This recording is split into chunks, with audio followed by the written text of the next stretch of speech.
Hello everyone, welcome back to the channel. तो SSC JEE का exam पास आने वाला है। तो अगर हम बात करें तो लास्ट लेक्चर में हमने पूरे टेक्निकल सब्जेक्ट का प्रीवियस ईयर डाटा को लेके हमने एनालिसिस किया था कि कौन सा सब्जेक्ट ज्यादा प्रायोरिटी में रखता है और कौन सा लीस्ट प्रायोरिटी है। उसमें अगर हम बात करें तो अगर आपने वो वीडियो नहीं देखी है तो लिंक आपको डिस्क्रिप्शन बॉक्स में मिल जाएगी। वेल वहीं पे हम देखें अगर डाटा को, तो BMC one of the important subject है। आज हम बीएमसी में सीमेंट को हम पढ़ने वाले हैं। क्यों? क्योंकि अगर हम बात करें जैसे कंक्रीट को यूज करा जाता है, कंक्रीट टेक्नोलॉजी के टॉपिक हम पढ़ेंगे। तो अगर हम कंक्रीट की बात करें तो कंक्रीट हमारा सीमेंट से बनता है, जिसमें सीमेंट हमारा मोस्ट इंपॉर्टेंट इंग्रेडिएंट है, जिसमें हम वाटर को ऐड करते हैं, फाइन एग्रीगेट ऐड करते हैं, कोर्स एग्रीगेट ऐड करते हैं।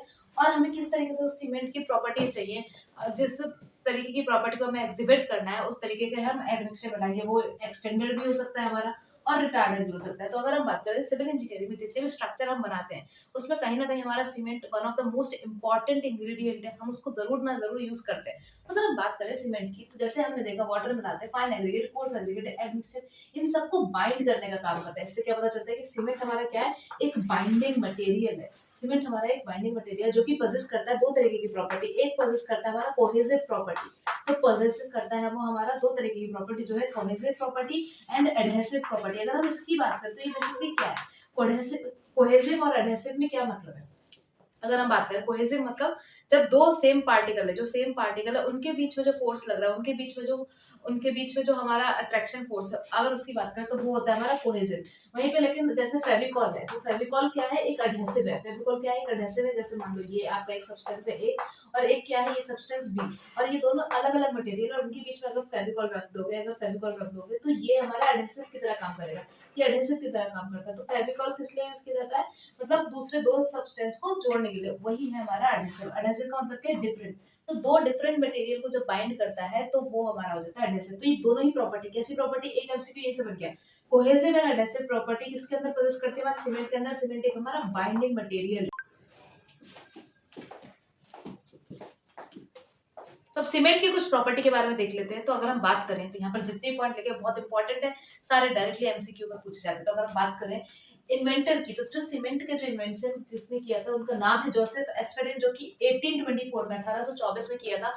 बहुत इंपॉर्टेंट है, इन्होंने नाम दिया था Portland cement, ordinary Portland cement, क्योंकि वहां पर एक स्टोन था यूरोप में जहाँ पे इन्होंने खोज की। वहां पर एक स्टोन था जिसकी स्ट्रेंथ ये सीमेंट की और उस स्टोन की, जो पोर्टलैंड स्टोन था उसकी स्ट्रेंथ सिमिलर थी, इसलिए इसका नाम इन्होंने ऑर्डिनरी पोर्टलैंड सीमेंट रखा था। फिर वहीं पे अगर हम बात करें, जो हमारा सीमेंट है उसकी डेंसिटी अप्रोक्सीमेटली 1440 किलोग्राम पर मीटर क्यूब, मतलब क्या है कि 1440 किलोग्राम पर मीटर क्यूब सीमेंट की डेंसिटी होती है।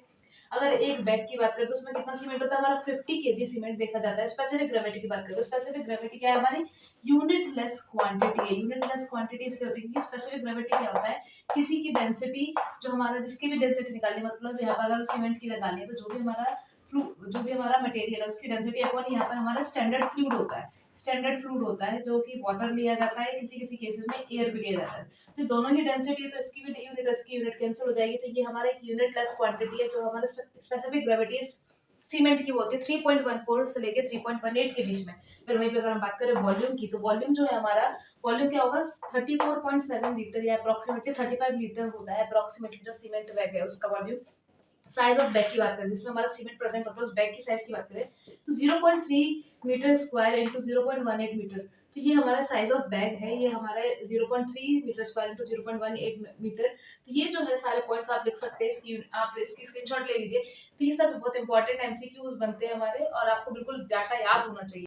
जैसे कि अभी हमने देखा कि जोसेफ एस्पिडेन ने 1824 में हमारा सीमेंट की इन्वेंशन की थी। उसी के बाद अगर हम बात करते हैं, एक मॉडर्न इन्वेंटर भी रहे हमारे, जिनका नाम था P P Frederick P Frederick P Frederick P Frederick Johnson. P Frederick Johnson, अगर इनकी बात की जाए तो इन्होंने 1886 में इनको उपाधि दी गई थी हमारे।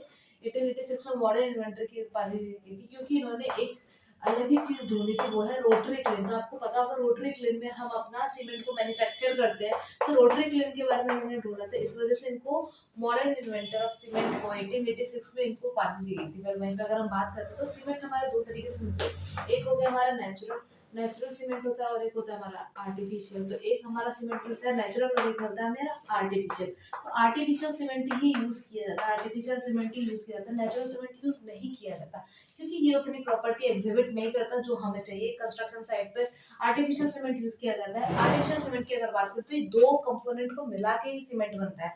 अगर हम बात करें तो पहला है हमारा कैल्सेरियस कंपाउंड, एक होता है हमारा कैल्सेरियस कंपाउंड जिसमें हमारा क्या कैल्शियम, कैल्शियम जो है हमारा प्रीडोमिनेंट रहेगा। तो कैल्शियस कंपाउंड कौन से होते हैं जिसमें हमारा कैल्शियम हमारा प्रीडोमिनेंट रहता है। अगर वहीं पर अगर हम बात करें दूसरा होता है हमारा आर्गीलिशियस कंपाउंड। आर्गीलिशियस कंपाउंड में क्या हो देखने को मिलेगा आपको, आर्गी का मतलब ही होता है क्ले।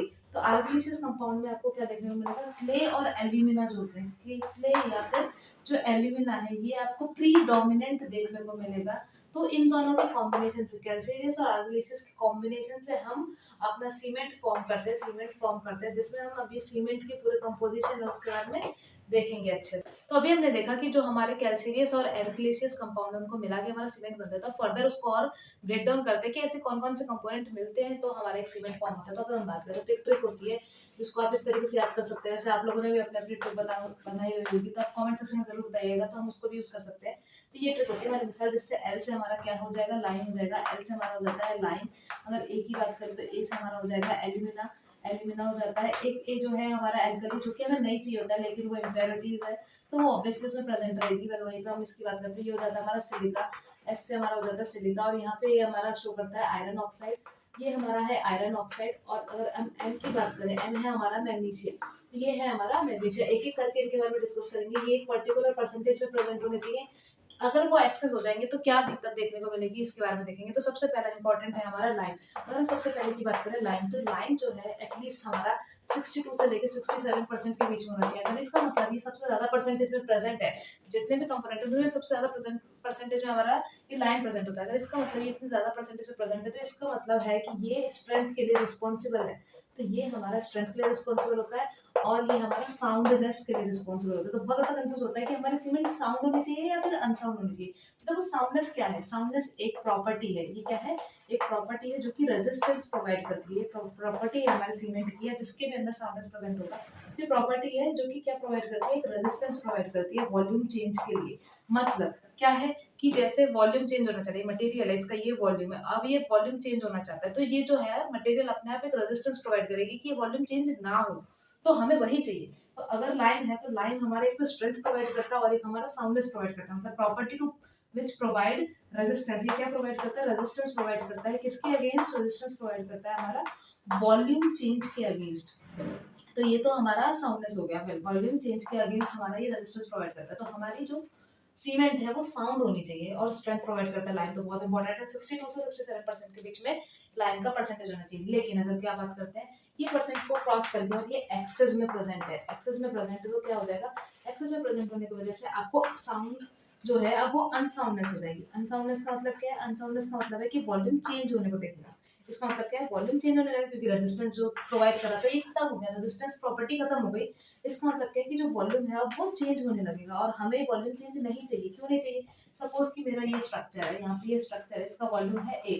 अब क्या हुआ, यहाँ पर हमारा एक परमिसिबल स्ट्रेस लग रहा है। यहाँ पर क्या होता है कि ये स्ट्रेस प्रोवाइड हो रहा है, ये हमारा स्ट्रेस प्रोवाइड कर रहा है। अब ये स्ट्रेस कब तक फीजिबल है, जब तक इसकी मान लो कि ये 10 ले सकता है, इसकी वैल्यू ये 10 लग सकता है। तो हम मैक्सिमम कब तक इसको जो स्ट्रेस प्रोवाइड कर रहा है वो भी 10 रहेगा तो ही बढ़िया है। लेकिन हमें पता है कि स्ट्रेस क्या होता है, स्ट्रेस क्या होता है हमारा फोर्स अपॉन एरिया। अगर एरिया इंक्रीज हो गया, एरिया इंक्रीज हो गया तो स्ट्रेस जो हमारा ये अब इसकी जो स्ट्रेस लेने की वैल्यू है वो क्या कर जाएगी, डिक्रीज कर जाएगी। तो एरिया जैसे ही चेंज हुआ हमारे स्ट्रेस लेने की वैल्यू कम हो गई। स्ट्रेस कम लेने की वैल्यू की वजह से क्या देखने को मिलेगा कि पहले ये 10 पे फेल हो रहा था, क्या पता अब ये 8 पे फेल हो जाए। तो हमारा जो स्ट्रक्चर है वहां पर आपको फेलियर देखने को मिलेगा। वहां पर वॉल्यूम चेंज होने की वजह से, एरिया डिक्रीज होने की वजह से स्ट्रेस उतना नहीं ले पाएगा जितना वो हमने जिसके लिए डिजाइन किया था। तो वहां पर आपको क्या देखने को मिलेगा, आपको फेलियर देखने को मिलेगा। इसलिए हमें अपनी सीमेंट जो है वो साउंड चाहिए, अनसाउंड नहीं चाहिए।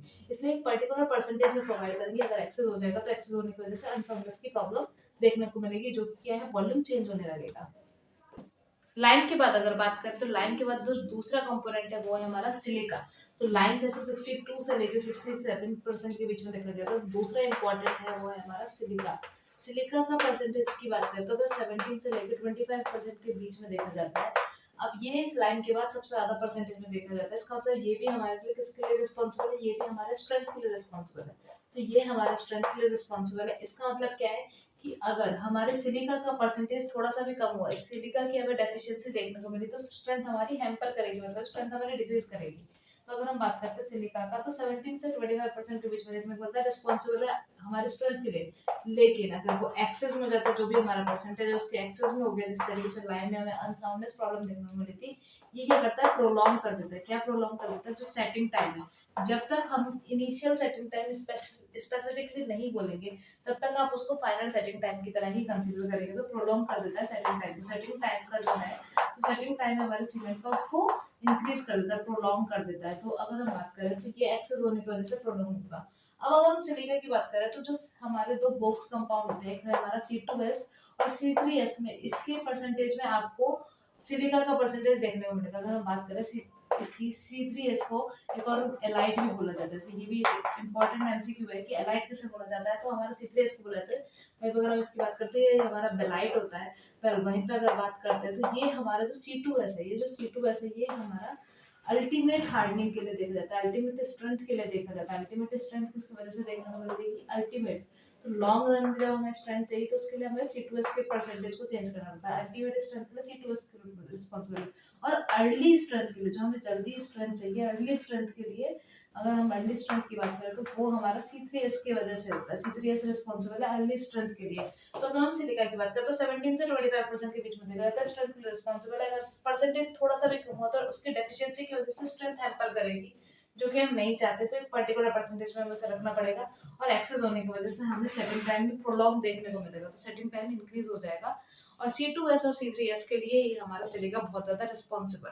लाइम और सिलिका के बाद अगर हम किसी की बात करते हैं, तो थर्ड नंबर है हमारा alumina. Alumina is important. Alumina की बात करें, तो ये हमारा एल्यूमिना की अगर हम बात करते हैं, तो ये हमारा 3 से 8 के परसेंट के बीच में होता है। 3 से 8% के बीच में आपको देखने को मिलेगा। 3 से 8% के बीच में आपको देखने को मिलेगा। फिर वहीं पर अगर हम बात करते हैं, तो ये क्या करता है, हमारा क्विक सेटिंग प्रोवाइड करता है। मतलब क्या है कि हमें अगर कहीं पे, जैसे अभी डिफरेंट टाइप्स ऑफ सीमेंट पड़ेंगे, तो उसमें हमारा जो सीमेंट है उसको अगर हमें बहुत जल्दी सेट कराना है, तो क्विक सेटिंग प्रॉपर्टी इम्पार्ट करता है। वहीं पर अगर हम बात करें, तो अगर सीमेंट में हमें क्विक सेटिंग कराना है, तो हम एल्यूमिना का परसेंटेज को इंक्रीज कर देंगे, तो क्विक सेटिंग प्रॉपर्टी इम्पार्ट करता है। लेकिन अगर ये एक्सेस में हो जाए, अगर ये एक्सेस में हो जाएगा, तो इसके वजह से जो हमारी सीमेंट है वो वीक हो जाएगी। तो जो हमारी सीमेंट है उसको ये वीक करता है, हमारा वीकन करता है हमारे सीमेंट को।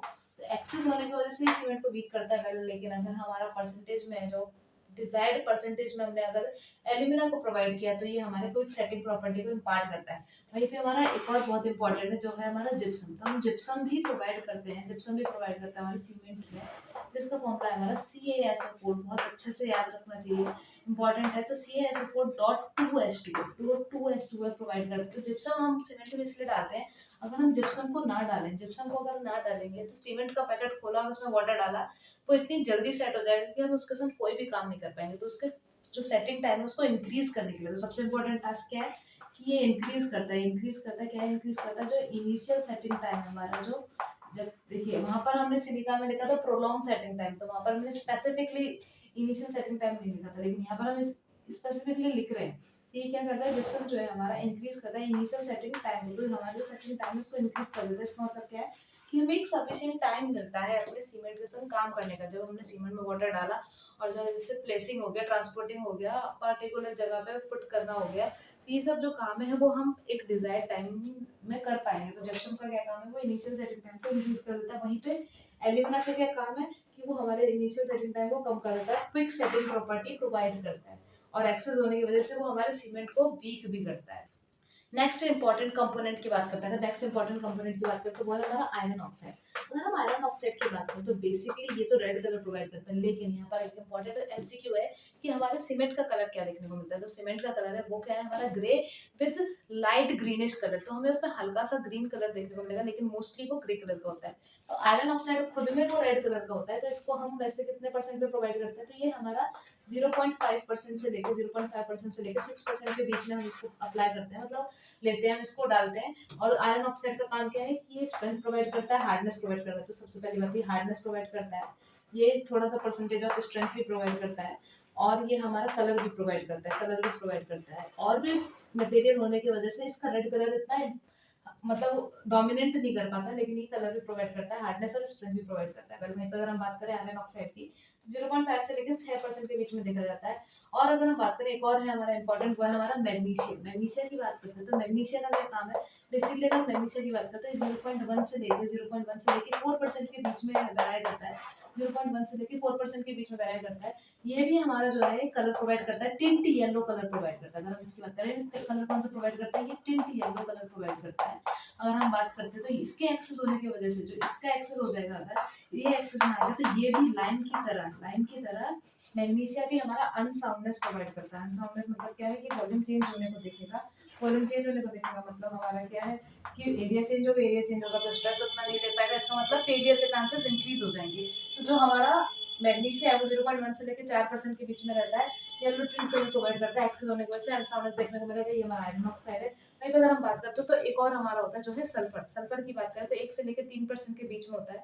सल्फर की बात करें तो सल्फर की वजह से भी अनसाउंडनेस देखने को मिलती है, सल्फर की वजह से भी अनसाउंडनेस देखने को मिलती है। लेकिन जब हम आगे फर्दर टेस्ट करेंगे तो हम लाइम और मैग्नीशिया की वजह से तो हम अनसाउंडनेस जो है, जो वॉल्यूम चेंजेस है उसको हम टेस्ट में हम मेजर कर सकते हैं, लेकिन सल्फर की वजह से हम मेजर नहीं कर सकते, उसके लिए कुछ अलग केमिकल टेस्ट करने पड़ते हैं।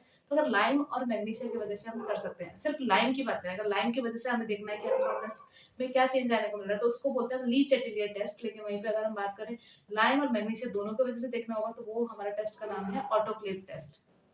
तो अभी हमने देखा कि सल्फर की वजह से कितना है, सल्फर की वजह से भी हमें अनसाउंडनेस देखने को मिलती है। तो इसका परसेंटेज हमारा 1 से लेकर 3% के बीच में होना चाहिए। और एक्सेस होने की वजह से ये बेसिकली क्या है, अनसाउंडनेस की प्रॉब्लम आपको देखने को मिलेगी।